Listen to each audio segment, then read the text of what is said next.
बिस्मिल्लाहिर्रहमानिर्रहीम। अस्सलाम वालेकुम नाज़रीन, प्रोग्राम आप देख रहे हैं 7 से 8 सना हाशमी के साथ। उम्मीद है कि आप तमाम लोग खैरियत से होंगे। गो के खबर जाहिर है गुज़िश्ता रोज़ की है और उससे पहले जाहिर है ये तमाम तर फैसले हो चुके थे कि पेट्रोल के प्राइसेस में यकीनन इजाफा किया जाएगा और हुकूमत वक्त जो कि पाकिस्तान तहरीक इंसाफ की है वो अपने जब जाहिर खुद अपोजिशन का किरदार अदा कर रही थी तो खुद इमरान खान साहब ने बारहा इस बात का कहा है मुख्तलिफ प्लेटफॉर्म्स पर कि अगर कोई हुकूमत पेट्रोल प्राइसेस बढ़ा रही है तो इसका मकसद है वो करप्शन कर रही है और उसको ऐसा नहीं करना चाहिए। लेकिन अब आज के हालात के पेश नजर पेट्रोल की कीमत में 6 रुपए फी लीटर इजाफा किया गया है। इसी तरह बिलतरतीब डीजल में भी इजाफा हुआ है, फिर मिट्टी के तेल में भी इजाफा हुआ है। औकात आम आदमी का तो मसला है सो है, लेकिन ताजिर बिरादरी भी यकीनन जाहिर इफेक्टेड है इससे।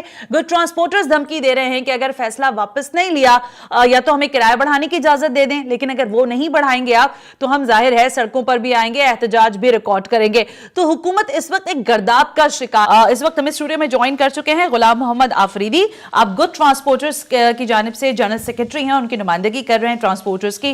गुलाम आफरीदी साहब बहुत बहुत शुक्रिया कि आप तशरीफ लेकर आए। सबसे पहले जाहिर इनसे जरा गुफ्तगू का आगाज किए देते हैं और फिर बाकी नुमाइंदगान जैसे जैसे हमें बात बताते रहेंगे जो वो अपनी पेशबंदी कर रहे हैं या जो हालात में इस वक्त जिस तरह से अवाम को डाल दिया है उससे निकलने की क्या कोशिशें हो सकती हैं, इस पर भी बात करेंगे। गुलाम आफरीदी साहब, आज हमने ये सुना है कि खबर भी लगी मुख्तलिफ अखबारात में कि आप लोग कोई हड़ताल वगैरह कोई एहतजाज की कॉल देने वाले हैं। देखिए जी, सबसे पहले तो मैं अपना तारुफ करा दूं कि हम कौन हैं, हम क्या कर रहे हैं। अच्छा। कराची गुड्स कैरियर एसोसिएशन की बुनियाद 1973 में रखी गई थी जी। और 1979 में बाकायदा इसकी रजिस्ट्रेशन होके हर 2 साल के बाद हमारे इलेक्शन होते हैं। ठीक है। हम इलेक्टेड लोग हैं, सिलेक्टेड नहीं हैं। फिर हमारी मेंबरशिप लेने का जो मेन सबसे जो अहम पॉइंट है वो ये है कि आप NTN as a good transporter registered होंगे। उसके बाद आप 3 साल बाकायदगी से इनकम टैक्स दोगे। ठीक है। उसके बाद हम उस इदारे को मेंबरशिप देते हैं। ठीक है। फिर उसके बाद सालाना रिटर्न एसोसिएशन ऑफिस में जमा करवाएगा। अगर हमारी किसी भी मेंबर ने सालाना रिटर्न 1 साल की जमा नहीं करवाई तो हम उसका मेंबरशिप सस्पेंड करते हैं और अगर दूसरे साल जमा नहीं करवाई तो हम उसकी मेंबरशिप कैंसिल कर देते हैं। क्योंकि अब वज़ीर मौसूफ शेख रशीद साहब हमें कह रहे हैं कि जी ये माफिया है, तो मैं सिर्फ आपको ये तारुफ करवाने का मकसद यही था कि जनाब हम माफिया नहीं हैं। हम ट्रांसपोर्ट इंडस्ट्रीज उसमें एक रीढ़ की हड्डी की बिल्कुल ठीक है, इसमें कोई दो राय नहीं है सर।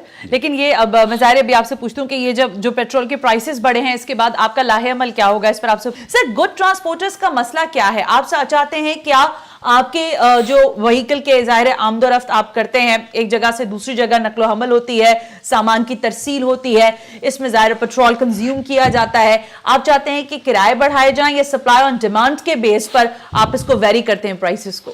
देखें जी, हम अगर किराए बढ़ाने की बात करते हैं तो आवाम जो है, जो हुकूमत उसको कोई भी रिलीफ नहीं दे रहे हैं। हम अगर मज़ीद किराए बढ़ाने जाएं तो क्या आवाम खुदकशी पे नहीं उतर आएंगे? हमने आवाम के मफाद में किराए बढ़ाने का फैसला नहीं किया। हम हुकूमत को अल्टीमेटम दे रहे हैं। आज हमारी बाकायदा इजलास हुआ है जी, आज हमारा बाकायदा इजलास हो गया तो कल हम मजीद जो हमारी तंजीमें हैं, जो ऑयल टैंकर्स भी है और बस वाली भी जो है, हम कल उनका भी मुश्तरक नहीं, पब्लिक ट्रांसपोर्टर नहीं, जो इंटर सिटी बसेस है, जो एक तो कराची सिटी के हैं वो तो चूंकि CNG पे कन्वर्ट हो गए हैं, जो इंटर सिटी है वो उनको हम ऑन बोर्ड लेंगे। कल हमारा एक मुश्तरक इजलास होगा, उसमें इंशाल्लाह हम फैसला करेंगे। उसके बाद एक प्रेस कॉन्फ्रेंस करके हुकूमत को हम एक लिमिट टाइम देंगे कि भाई इतने टाइम में अगर आप लोगों ने मौजूदा इजाफा वापस नहीं लिया तो उसके बाद हम गैर मुअय्यन मुद्दत की हड़ताल पे चले जाएंगे।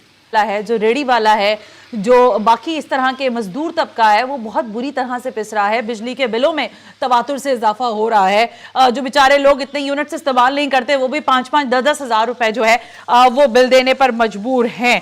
गुलाम मोहम्मद आफरीदी साहब, आप अभी ये कह रहे थे कि आप अल्टीमेटम दे रहे हैं, कल भी आपका आप अपना एक इजलास कंडक्ट करेंगे जिसमें आप दीगर और मुतालिका फोरम्स के लोगों को अपने साथ इकट्ठा करेंगे। मेरा सवाल आपसे सिंपल ये है कि आप पेट्रोल प्राइसेस को कम करवाने की बात कर रहे हैं या अपने किरायों में इजाफे की बात कर रहे हैं? देखिए जी, मैंने आपसे पहले अर्ज कर दिया कि किराए में इजाफा करके हम आवाम के ऊपर मजीद बोझ नहीं डालना चाहते हैं।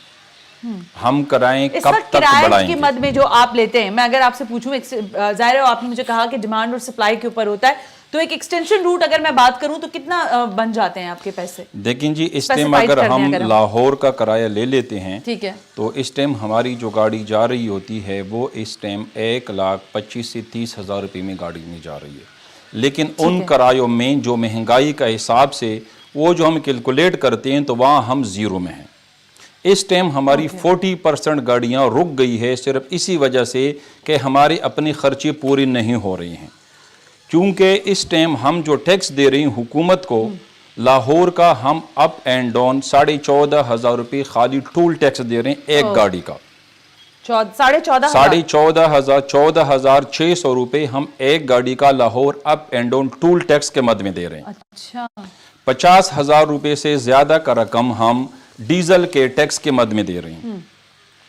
اگر اس ٹائم ہم کیلکولیٹنگ کریں گے 30,000 روپے ہم سہ ماہی کے اس میں ٹیکس میں دے رہے ہیں جسے ٹوکن ٹیکس کے نام سے لیتے ہیں، ٹھیک ہے، انکم ٹیکس کے نام سے ہم الگ پیسے دیتے ہیں، سیل ٹیکس کے نام سے ہم الگ پیسے دیتے ہیں۔ ہم اگر یہ ساری کیلکولیشن کرتے ہیں تو ہماری ایک گاڑی اپ اینڈ ڈاؤن جو لاہور سے اور کراچی کا ٹرپ لگواتے ہیں اس میں 75 سے 80,000 روپے ہمارے ٹیکس کے مد میں جا رہے ہیں۔ تو یعنی آپ کو بچت نہیں ہے اس ٹائم میں ہماری بچت بالکل زیرو پہ ہیں، اس لیے ہماری 40% گاڑیاں رک گئی ہیں، جس کی وجہ سے ہزاروں کے لوگ میں ہمارے جو ڈرائیورز تھے، جو ہمارا عملہ تھا، وہ اس ٹائم بے روزگار ہو گئے ہیں۔ اوکے، اور کاروبار کی پوزیشن اچھا، جب یہ ظاہر آمد ہی ہے، ایک ماہ ہی رہ گیا کم و بیش، تو رمضان میں یہ ڈیمانڈ سپلائی آپ کی بڑھ جاتی ہے زیادہ؟ نہیں، یہ نارمل رہتی ہے؟ نہیں، پہلے تو بڑھ جاتی تھی کیونکہ کھجور کا سیزن آ جاتا تھا، اب چونکہ کھجور کا سیزن نہیں آ رہا ہے، رمضان چونکہ بہت پہلے ہو گیا ہے، تو کھجور کا سیزن جو ہوتا ہے وہ جولائی اگست میں ہوتا ہے، تو اب وہ پوزیشن بھی ڈیمانڈ اینڈ سپلائی میں وہاں بھی کوئی خاص فرق نہیں پڑتا، یعنی آپ کو اس طرف سے بھی خسارے کا سامنا ہے اور اس طرح سے بھی خسارے کا سامنا ہو رہا ہے۔ غلام محمد